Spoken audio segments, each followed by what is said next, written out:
Simcast, o seu podcast de emergência com medicina baseada em evidência e dicas práticas para aprimorar o seu atendimento no pronto-socorro. Fala galera, aqui é Vini Correia da Sim. Hoje eu estou aqui com o Vini Zoffoli, meu xará, e a gente vai falar de um tema aí bem prevalente nos dias de hoje, que é a pneumonia associada à ventilação mecânica. Por que está tão prevalente, né? A gente vê aí, tá vendo durante a pandemia de Covid, os pacientes estão ficando muito tempo internados em UTI e eles começam a ter as complicações do paciente crítico, né? Pneumonia associada à ventilação mecânica, infecção associada ao catéter, dentre outras. Então hoje a gente escolheu esse tema aí, que é um tema um pouquinho espinhoso, para a gente tentar mastigar para vocês aí. Então dá um alô aí para a galera, Vini Zoffoli.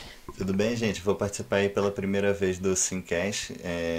Vamos tentar conversar um pouquinho desse tema que é um pouco difícil, né? Como o Vini falou, normalmente os pacientes em ventilação mecânica a gente espera que eles entrem e saiam rapidinho, né? Seja trauma, seja pós-op, seja uma pneumonia bacteriana comum. Mas a gente está vendo que na Covid isso é um pouco diferente. Às vezes pacientes aí com 2, às vezes mais semanas de ventilação mecânica acaba aumentando mesmo a incidência de PAV, então a gente precisa saber diagnosticar. Isso aí, Zé. Então fala pra galera aí como que a gente, antes do diagnóstico, o que é PAV? O que é pneumonia associada à ventilação mecânica? Bom, a primeira coisa, a gente diferencia a pneumonia associada à ventilação mecânica da comunitária porque às vezes muda um pouco os agentes, né? E a forma de reconhecer também tem que ser um pouco diferente. Então a gente fala que PAV é qualquer pneumonia que foi adquirida com pelo menos 48 horas de ventilação mecânica. A gente também subdivide ela em precoce, quando o paciente está há menos de 5 dias internado, e a gente pressupõe que esses pacientes eu tenho que cobrir patógenos da comunidade, mesmo que seja igual que ele pegaria na rua.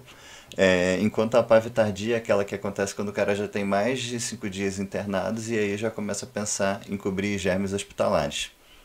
Interessante, vale a pena ressaltar aqui que esses germes hospitalares variam muito de UTI para UTI, inclusive de um setor do hospital dentro do mesmo hospital entre setores. Então a gente não pode se atentar só a um grupo de patógenos, tem que sempre consultar o CCIH para ver qual que é a flora hospitalar. Exato, aqui não vai ter receita de bolo de um esquema que serve para todo mundo, né? Sempre é a CCIH que mantém registro de todas as últimas infecções, seja da UTI A, da UTI B, e a gente sabe que em uma o esquema vai ser que vai ser suficiente para aquela UTI, e em outro setor às vezes já muda totalmente. A gente tem um exemplo do hospital que a gente trabalha, que em um setor o esquema para a PAV é bactéria in cipro, e para lá esse setor é suficiente, é um setor que trabalha com principalmente vítimas de trauma. Em um outro setor que já tem pacientes clínicos que o esquema empírico para a PAV é vanco e amikacina, então muda totalmente de um setor para o outro mesmo, dentro do mesmo hospital. Legal, então isso tem que se atentar aí para não ficar decorando patógenos, esquema de antibiótico, às vezes abordados em alguns livros, porque às vezes se refere a um serviço específico. Então, definindo já a PAV, como que a gente faz os diagnósticos aí dessa patologia aí? Bom, diferente do cara que vem para a rua com uma queixa, esse paciente às vezes tem alguma dificuldade de comunicação. Então, outras coisas tem que acender o alerta na minha cabeça para que esse cara pode estar evoluindo com uma pneumonia, né? A primeira coisa é o paciente que você, por algum motivo, fez uma imagem e você viu que tinha uma imagem nova, né? Isso pode ser tanto raio-x, tomografia, ultrassom, a gente vai comentar um pouquinho daqui a pouco sobre esses métodos. Segundo, o paciente que tem alguma clínica sugestiva para isso, ou seja, o paciente começa a ficar mais dispneico, ou ele não era taquipneico e começa a ficar mais taquipneico, aumentou muito o volume minuto no ventilador, e isso é uma coisa que a gente tem que ficar de olho. Antes o cara ficava fazendo o volume minuto baixo, agora está fazendo super esforço, aumentou o volume corrente, aumentou o volume minuto, ele está precisando de mais suporte no PSV. Isso tudo tem que acender um alerta. Conversa com os fisioterapeutas, que são as pessoas que estão lá todo dia aspirando.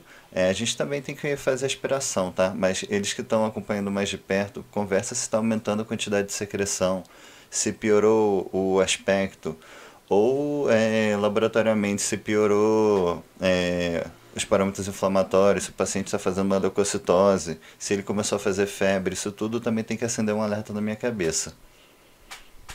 Interessante. O Zófoli, e fala pra gente o papel da cultura. É fundamental para o diagnóstico a gente obter cultura? A gente tem que ter cultura para chamar de PAV? Bom, como o Vini tinha falado, esse tema é um pouco espinhoso, né? É difícil dar o diagnóstico de PAV. Antigamente a gente tinha alguns critérios que a gente usava para tentar formalizar, só que a gente já viu que isso não serve para nada. Então, assim, o que eu preciso para falar que o paciente tem PAV e dar o diagnóstico? Primeiro, eu tenho que ter uma clínica sugestiva, tá? Essas coisas que a gente acabou de comentar. Além da clínica sugestiva, é obrigatório eu ter uma imagem nova. Se eu não tenho imagem, eu não tenho PAV e pronto. E por último, ainda que eu possa começar o tratamento empiricamente na suspeita de PAV, é obrigatório que eu tenha uma cultura identificando um germe típico causador de PAV, né? Mesmo que essa cultura demore 2, 3 dias para sair, é só com ela que eu vou poder afirmar que o paciente teve PAV. Então, clínica, imagem e cultura positiva. Interessante. E eu acho que um aspecto interessante da imagem que a gente tem que abordar é o seguinte: a gente fez o raio-x do paciente de base, quando ele entrou na UTI, não tinha nada. Fiz um novo raio-x na suspeita clínica de PAV. Muitas vezes vai ter uma imagem ali no raio-x, mas se eu tenho uma alta suspeita clínica e o raio-x está normal, tem que fazer a tomo, né? Não tem para onde correr.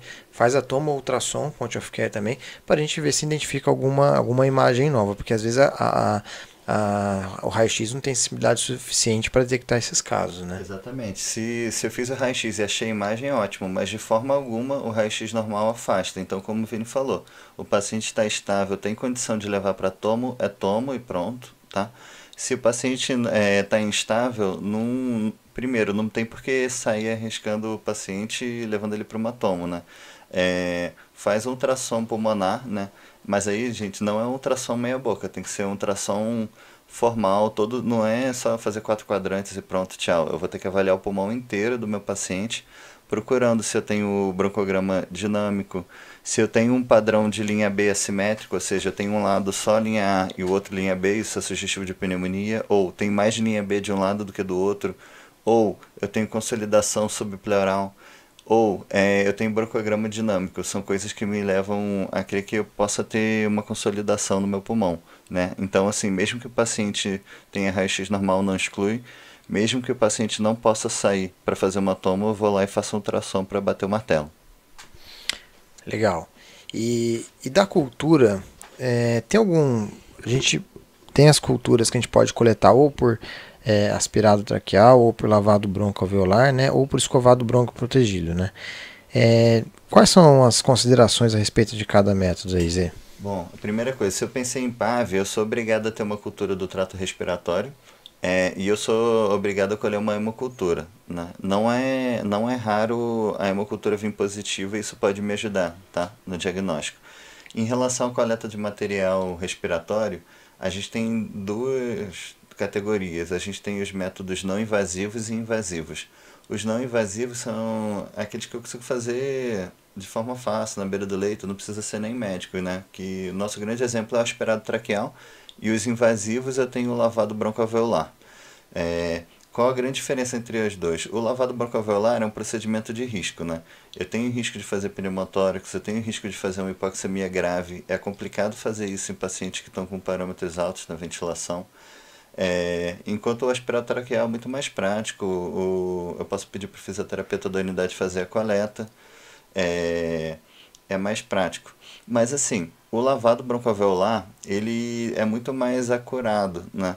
Ou seja, se ele vier positivo, é muito provável que tenha, e ele tem poucas taxas de falso positivo. O grande problema do aspirado traqueal é que ele é muito mais fácil ele vir positivo sem aquilo necessariamente ser uma infecção. Pode ser só uma colonização, por exemplo, da traqueia do paciente. Não necessariamente aquilo está causando uma pneumonia.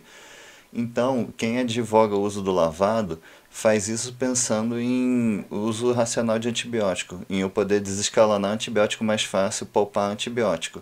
Mas é importante notar que os estudos que compararam os dois em termos de desfechos importantes, como mortalidade ou tempo de ventilação mecânica, não foi diferente. Então eu posso usar tanto um quanto o outro. O que a gente deixa de mensagem final em relação a isso? Prefira aspirado traqueal para pacientes que estão graves, né? Para você não arriscar fazer uma broncoescopia nesse paciente. Mas se você estiver diante de um paciente imunossuprimido, você não tem muito para onde correr. Como podem ser múltiplos patógenos, esse paciente tem que fazer lavado mesmo.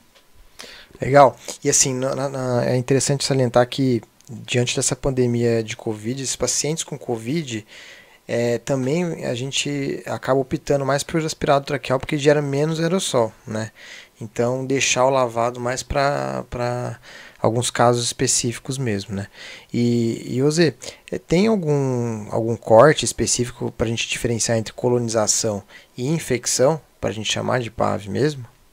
Bom, depende do método que eu usar para coleta. No aspirado traqueal varia um pouco esse corte entre 10 a quinta, 10 a sexta unidade formadora de coluna. Nos métodos invasivos esse corte é um pouco mais baixo, já que eu só estou pegando via aérea mais distal, né? Então eu posso usar cortes mais baixos. O lavado normal, o corte é 10 a quarta. E se eu fizer um lavado com um escovado protegido, o corte é 10 a terceira unidade formadora de colônia. Tá, então quanto mais sensível e mais acurado o método, diminui aí o limiar para a gente pensar para diferenciar entre colonização e infecção. E aquele score que você falou há um tempinho atrás aí, que não é muito bom, aquele score CPIS, né, que é CPIS, é um score que a gente utilizava bastante, mas o que você tem a falar desse score aí, Zé? O que você acha, qual que é a sua opinião? Bom, como qualquer outro score quase na vida, ele é ruim, né? Não é muito acurado. Ele se baseava em algumas características, por exemplo, secreção traqueal, o infiltrado no raio-x, presença ou não de febre, leucocitose, relação PF e resultados de cultura. Para cada um desses parâmetros, ele dava uma nota de 0 a 2 e eu teria que ter a partir de 6 para dizer que aquilo é uma pneumonia. Inicialmente ele foi muito valorizado, estava até em algumas edições antigas de livros de terapia intensiva, mas ele foi um pouco abandonado porque depois a gente viu que a sensibilidade e especificidade desse método gerava em torno de 60%, o que é muito ruim para a gente usar, para se basear para definir conduta no paciente. Interessante, muita gente usa ainda hoje em dia, né? Então o ideal mesmo é se basear pela clínica, pela piora na imagem, né? Pela imagem nova e cultura. Não tem para onde correr. E obviamente a gente não vai esperar o resultado da cultura para chamar de PAV e iniciar antibiótico. A gente acaba iniciando empiricamente baseado tanto no quadro clínico quanto no aspecto radiológico. E falando de antibiótico, como que a gente pode abordar esses casos aí, quando a gente suspeita de PAV? Então, o passo a passo é o seguinte: eu suspeitei de PAV, seja por qual motivo for. Obrigatoriamente vou fazer uma imagem, porque eu tenho que ter imagem para dar o diagnóstico, e aí a gente já comentou, raio-x, tomo, ultrassom. Eu vou fazer uma coleta de hemocultura e secreção traqueal antes de começar o antibiótico, de qualquer forma, tá? Porque isso é uma entidade que cai muito a sensibilidade depois do antibiótico, né? Então eu vou tentar coletar antes, e aí eu tenho uma decisão a fazer. Se o meu paciente está estável, se eu quiser, eu posso aguardar 2, 3 dias para a cultura sair e aí sim começar o antibiótico. Mas se o paciente está instável, não é para eu quebrar a cabeça. Eu coleto as culturas, começo empírico e depois eu ajusto a minha antibiótico terapia conforme o resultado que sair daqui a 2, 3 dias. Mais importante reforçar, como a gente tinha falado, essa é uma situação que vale a pena ligar para a sua CCIH e ver qual é o esquema empírico, se essa for sua opção. Se você decidir esperar, você começa o esquema baseado no seu antibiograma. Interessante. Esse negócio de instável, estável, é bom a gente também falar um pouco disso, porque quando a gente pensa num paciente instável, é aquele paciente que está com droga vasoativa, está hipotenso, está precisando, está mal perfundido, né? Mas a gente tem que salientar o seguinte: às vezes esse paciente, ele aparentemente não piorou droga vasoativa, não piorou parâmetros ventilatórios, mas ele está piorando outras disfunções orgânicas. E se ele está piorando outras disfunções orgânicas, esse paciente está séptico. E aí a gente também não pode ficar esperando muito para entrar com antibiótico. Então tem que ter um pouco de cuidado nesse conceito de estável e instável, né? Mas é isso aí que o Zé falou. Aí a gente começou antibiótico, esperamos aí 48, 72 horas para avaliar a resposta do paciente, mas ele continua piorando. O que a gente tem que pensar, Zé, nesse paciente? Bom, especialmente para pneumonia, mas isso dá para extrapolar para qualquer outra infecção, sempre que o paciente não melhora, a gente vai pensar em 3 coisas. A primeira é a complicação local ou a distância. Por exemplo, o paciente está com uma pneumonia, só que a pneumonia dele começou a assumir um caráter necrotizante, ou fez um abscesso no pulmão, ou abscesso à distância. Você foi acompanhando o raio-x ou ultrassom seriado desse paciente, você viu que fez um derrame e você puncionou TIM-empiema. Isso é uma coisa que eu tenho que buscar se meu paciente não está melhorando. Ou o paciente fez uma endocardite. Então, se o paciente não melhora, pode ser complicação dessa infecção. E eu vou ter que ter bastante atenção em procurar complicações locais e talvez pedir imagem para ver se tem complicação local ou à distância. Segundo, o paciente pode estar com algum organismo que não está sendo coberto pela sua terapia empírica que você fez. Seja porque você não começou a cobertura para gram-positivo, e essa é uma possibilidade, seja porque esse paciente tem algum organismo resistente, tipo uma KPC, por exemplo, ou um fungo, ou uma TB, ou mesmo uma pneumonia viral, e nenhum antibiótico vai conseguir curar uma pneumonia viral. Então, nesse sentido, o que eu posso fazer é reculturar o paciente, procurar novos focos, fazer pesquisas específicas, por exemplo, PCR para vírus, PCR para TB, para tentar fechar se eu tenho algum organismo que eu não estou cobrindo. E por último, eu não posso esquecer que pode não ser pneumonia, né? Eu vi um infiltrado, meu paciente fez febre, leucocitose, mas na verdade o que ele tinha era uma neoplasia de pulmão, né? Ou ele tinha um TEP, ou ele fez uma pneumonia viral por coronavírus e evoluiu com um BUP, que é uma coisa que a gente está vendo em alguns pacientes. Ou ele fez uma vasculite, uma hemorragia alveolar. Então, eu tenho que buscar diagnósticos diferenciais. Então, paciente que não melhora, complicação, algum organismo que você não está cobrindo, ou não é pneumonia, eu vou buscar diagnósticos diferenciais. Nesse momento, Zé, se o paciente estivesse piorando na sua frente, você já escalonaria antibiótico ou você esperaria excluir outras causas? Eu acho que depende também da questão de estabilidade e instabilidade. Se o paciente está instável, com certeza eu cobriria as 3 possibilidades. Eu acho que eu não hesitaria em ampliar a cobertura antibiótica, mas ao mesmo tempo eu não ia galinhar em repetir uma imagem, eu iria atrás de fazer imagem.